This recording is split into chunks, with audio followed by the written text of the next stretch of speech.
السلام عليكم، كي دايرين؟ لاباس؟ الاحوال طيبه؟ كنتمنى تكونوا بخير وعلى خير ان شاء الله. كاين شي شباكيه، كاين شي سفوف، كاين شي بشنيخه اللي هي غنوجدها معكم اليوم ان شاء الله.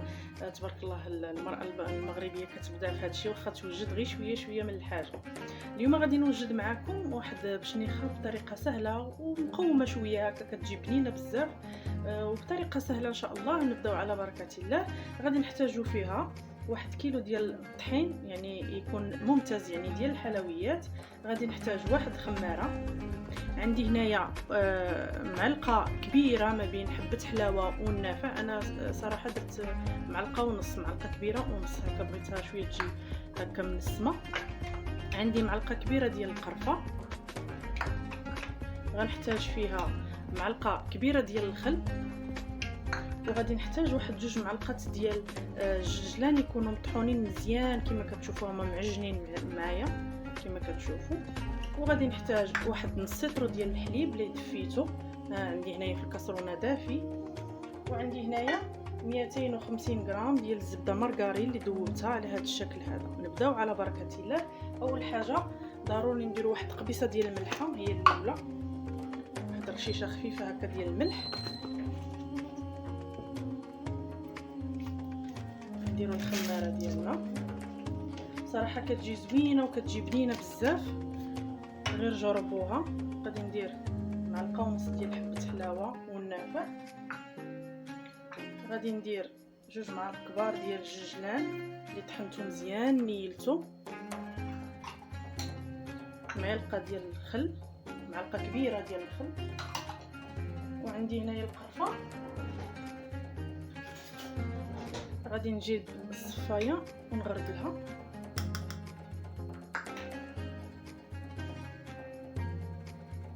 صافي كما شفتوا كفايه شويه.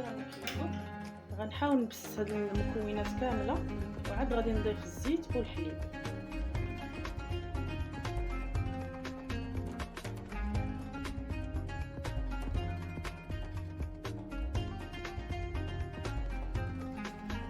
صافي هنا غادي نضيف الزبده كما كتشوفوا، 250 غرام ديال الزبده اللي ذوبتها.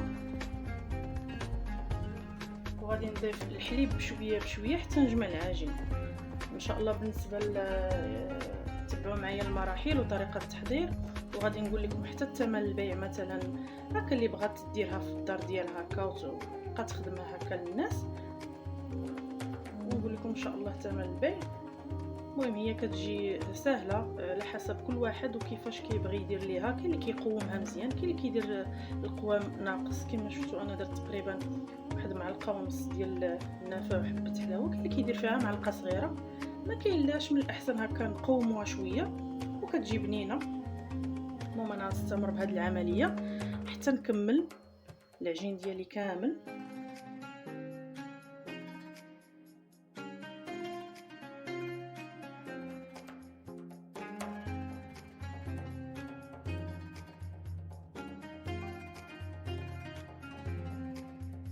بالنسبه للناس اللي بغيو يديروا هكا اللوز، يقدروا يديروا ما يفوتوش 2 معالق كبار. يعني من الاحسن 2 معالق كبار، يا اما من الجلجلان او من النافع، يكونوا هكا منيلين مزيان باش ما نبقاو نطلقوا العجين في الوراقه ما تبقاش تقطع لينا. بالنسبه للعجين خاصها تكون قاصحه، يعني ماشي بزاف، ما تجيش عاوتاني مرخوفه بزاف وما تجيش قاصحه بزاف.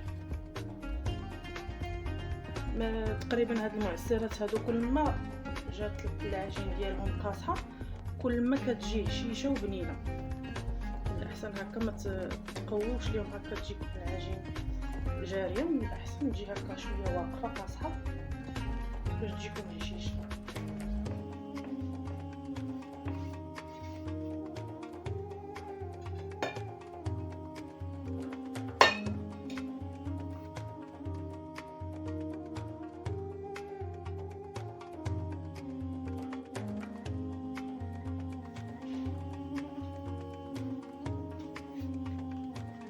هانتوما كيما شفتوا دابا انا جمعتها تقريبا دات ليا.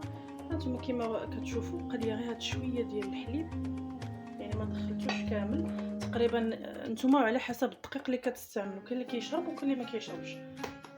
المهم تبقاو تدخلوا ليه حتى تحسوا بان العجين ديالكم يعني كما كتشوفوا، يعني ما قاصحاش ما مرخوفاش بهذا الشكل.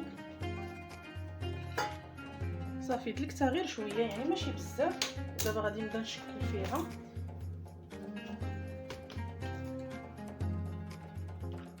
صافي غنديرها هكا ونشكلها هكا حربول، ونبقى نطلقها بالدلاك ونديرها على شكل رغيفه بحال الشباكيه كما شفتوا معايا في الفيديو ديال الشباكيه. غادي نحاولوا نشكلوها بحال رغيفات هكا باش كتعاوننا ملي كنجيو نطلقوها ونديروها في الجهه اللي كتطلق لنا، الجهه ديال الرزيزه كتطلق لنا الشعيرات، تجينا سهله ومقاده.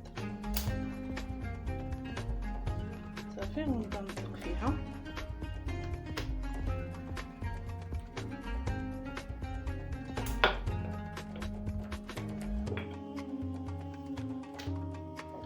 صافي على هذا الشكل هذا ونشكلها على هذا الشكل،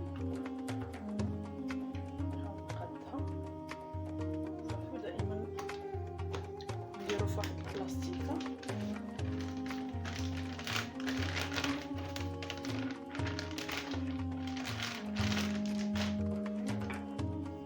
نعاود معكم وحده.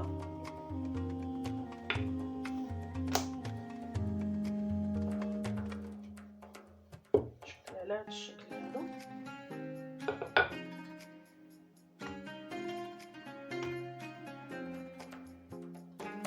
كنبقى دائما اللي طويتها على هذا الشكل نديرها في البلاستيكه. دائما نغطيوها هاد العجين نغطيوه بالبلاستيكه باش ما ينشفش معانا ويجينا قاصح هكا في الخدمه، يبقى الورقه تبقى تقطع لينا.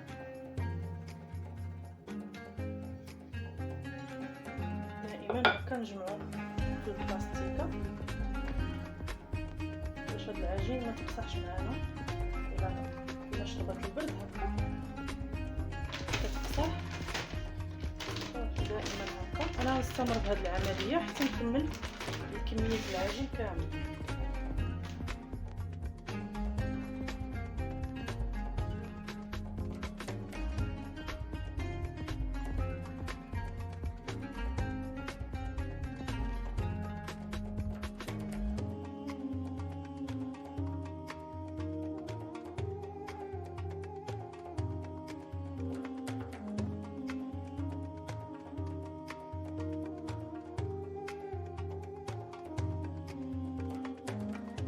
من بعد ما طلقت الكميه ديال العجين كما شفتوا غادي نخليها تقريبا ما بين 15 دقيقه حتى ل 20 دقيقه. ما تخليوهاش اكثر حيت كاين الناس اللي كيخليوها هكا ساعه المكانه هكا اولا اكثر باش ترتاح ليهم اكثر. يكفي انها 15 دقيقه حتى ل 20 دقيقه راه كتطلق معكم وكتكون مرخوفه. الا خليتوها اكثر من 15 و 20 دقيقه راه غادي تولي مرخوفه معكم وغادي تعذبكم في الخدمه. انا تقريبا كما قلت لكم غادي نخليها 15 حتى ل 20 دقيقه ترتاح ليا ونبدا نخدم فيها. ارتاحت ليا كما قلت لكم من 15 حتى ل 20 دقيقه. انا خليتها 20 دقيقه هانتوما كما كتشوفوا هي طلقات معايا. نبدا نخدم فيها. بسم الله. نطلقها على شكل طولي.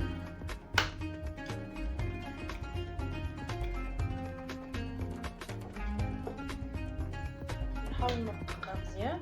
وبالنسبه للوراقه غادي نطلقها في الرقم قبل الاخير. نتوما غتشوفوا يعني ما تجيناش غليظه ما تجيناش رقيقه. يعني انا عندي هنا من 1 حتى 9 كنطلقها في 8. نتوما على حسب الوراقه ديالكم.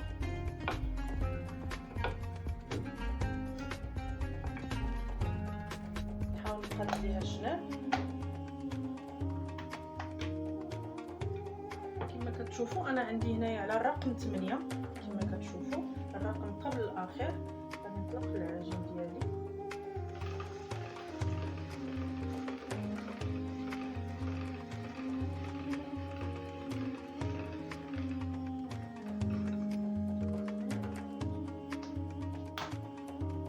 غنحاول نقادها.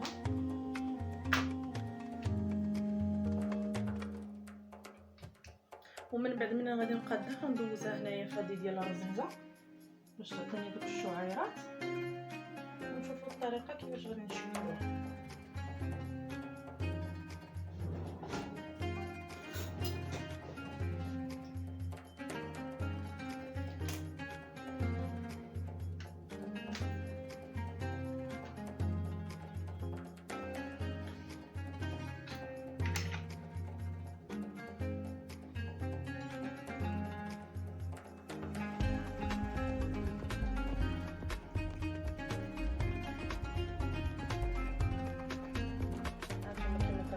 بعد ما طلقتها بهذا الشكل هذا نحاول نقاد لها الشعيرات ديالها.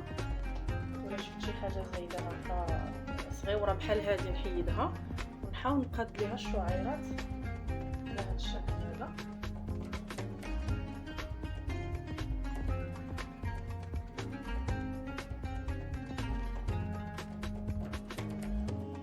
هذه جاتني شويه كبيره غادي نقص منها، نقصها شويه.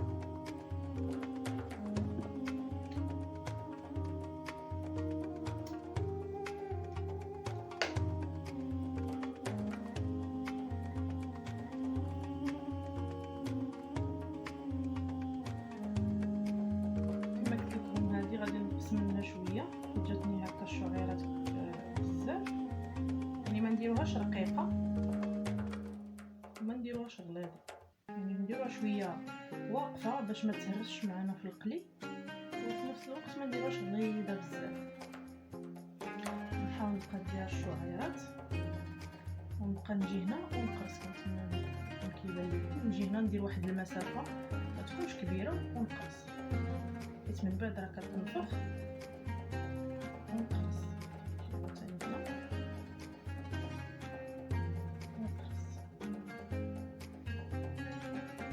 نحاول نقاد الشعيرات.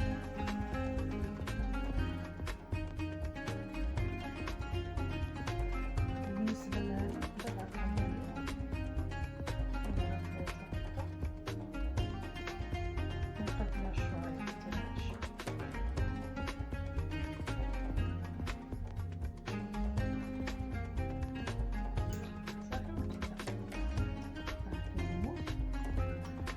نجمع هادو حتى نعاود نخدمهم، نجي عاود هنا ونقطع بالنص دائما.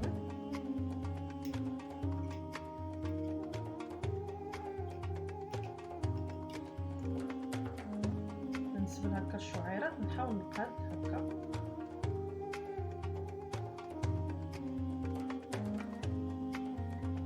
نجي على هذا الشكل هذا، نحاول نقاد هادو. ولا بانت لينا هكا شي شعيره هكا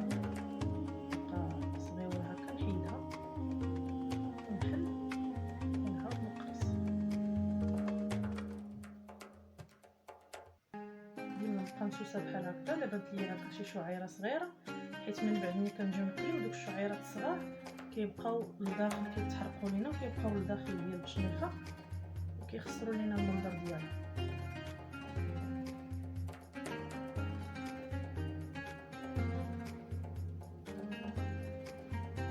نبقى نحل دائما بحال هكذا ونقص. كما كتشوفوا ساهله، ماشي صعيبه، وهي الواحد كيتبع المراحل كتجي مزيانه.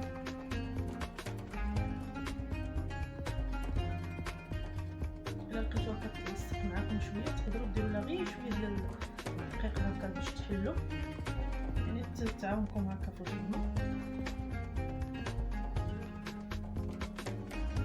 صافي كتجي على هذا الشكل هذا ساهله. المهم انا فيما نكمل بحال دابا هذه كما كتشوفوا نجيبها هنا ونقصها عاوتاني هنا باش ما تسحلش لينا في القلي. كما قلت لكم نديروها شويه واقفه باش ملي تجيو تقليوها ما تحرقش معاكم.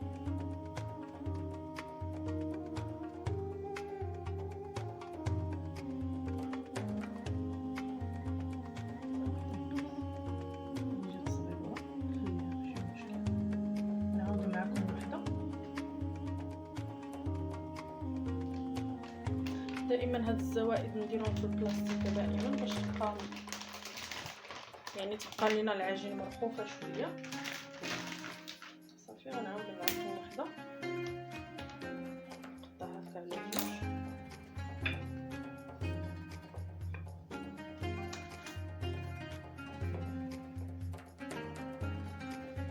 نعاود نطلقها في الوراقه كما قلت لكم انا دايره على الرقم 8، كل واحد على حسب الورقه ديالو.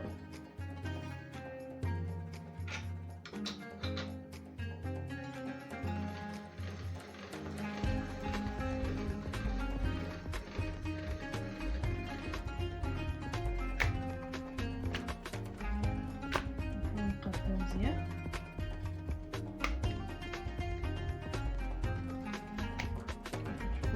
هذا عندي عوج غادي نقطعو باش ملي غادي نطلق الشعيرات ما يبقاوش يطيحوا ليا، باش نعاون شويه الخدمه ما تجينيش صعيبه.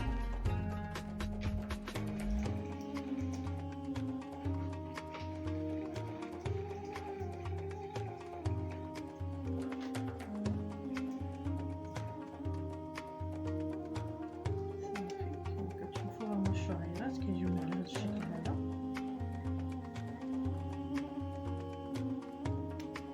صافي كنحط هنايا، نحاول هاد الشعيرات ما يكونوش عندي بزاف، الا حسيت بهم هكا بزاف نحاول نقص حتى نطلق مره اخرى عاوتاني، ونزيد عاوتاني نقاد الشعيرات ديالي ونجي هنا ونبدا نقرص كما كتشوفوا. نجي هنا ونقرص، نجي هنا ونقرص، نحاول مزيان نقرص مزيان باش ما تحلش معايا في القلي. نجي هنا ونقرص ونحاولوا نديروا نفس المسافه.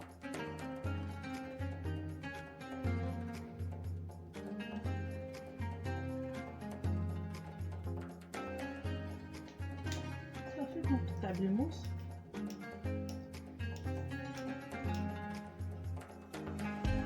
نحاول نقاد الشعيرات ديالي هكا نحلهم نسوسهم بحال هكا، نشوف ندور بحال هكا نشوف الا لقيت شي حاجه زايده ولا شي حاجه شي شعيره هكا قصيره نحيدها. نجي هنايا ونعاود نقاد نقرص صافي ونديرها في اللاطه ديالي. كتشوفوا ساهله، نحاول هكا نطلقها هكا بهذا الشكل هذا صافي ونعاود نقرص. الا كانت هنا الزوائد نحاولوا نحيدوا هكا الزائد باش ما تجيناش غليظه من الجناب وتبقى هكا يعني تبقى لنا خضره مع الجناب. الا كانت العجينه هنا غليظه ما غتبغيش طيب لينا بسرعه هكا، غيطيبوا لنا الشعيرات حيت رقاقين، وهنا هاد الجهه الغليظه غتولي لنا يعني خضره. من الاحسن هكا تقرصوهم مزيان وتحيدوا الزوائد. صافي انا غنستمر بهذه العمليه حتى نكمل العجين ديالي كامل. دائما هانتوما كما كتشوفوا كنحاول نقرص ونقص الا كانت شي زياده هكا اولا شي حاجه غليظه هكا في الجناب باش ما تبقاش لينا خضره. صافي سهله يعني المراحل ديالها سهله كما كتشوفوا. كنحاول هكا نصوصها، الا كانت شي حاجه قصيره نحيدها باش ما تحرقش ليا في وسط المقله وتبقى ليا هكا تخسر ليا الشكل ديال الشنيخه كما كتشوفوا. هذه نحاول نقادها هنايا، نحاول نزيدها نحيد فوقها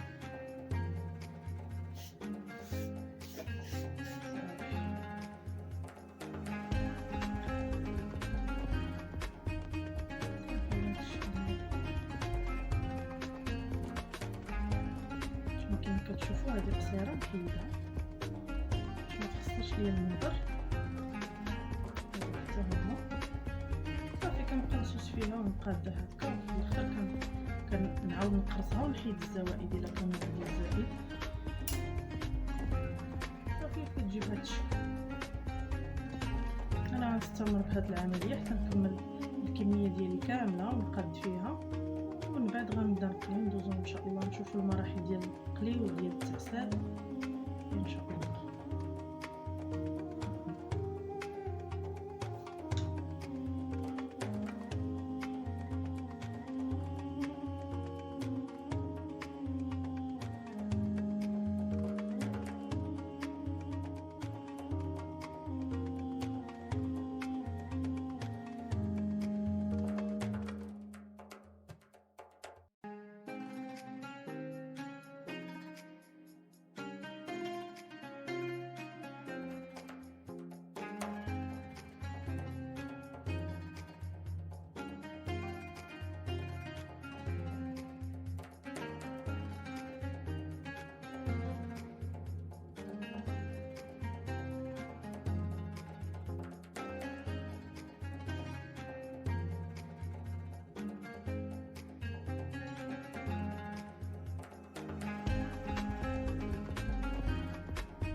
صافي هنا كما كتشوفوا كنكمل القلي ديالي، وهنايا كنعسل، كندير هنا تقريبا واحد 2 قليات كنطفيهم هنايا في العسل وكنخليهم يشربوا العسل مزيان. وهنا هذه هي البشنيخه ديالي كما كتشوفوا كتجي على هذا الشكل. والتزيين على حسب الاختيار، كاين اللي كيبغي يزينها بهكا باللوز ايفيلي او اللوز هكا مهرمش او الجلجلان البيض حتى هو كيجي زوين. كتجي هكا على هذا الشكل هذا كما كتشوفوا، الشكل كيجي زوين بزاف وكتجي مقرمشه كما كتشوفوا. كنتمنى هاد لا فيديو يعجبكم، وهاد الطريقه ديال الخدمه ديال البشنيخه تجيكم سهله هكا وتطبقوها في البيوت ديالكم علاش لا. ونخليكم مع الصور.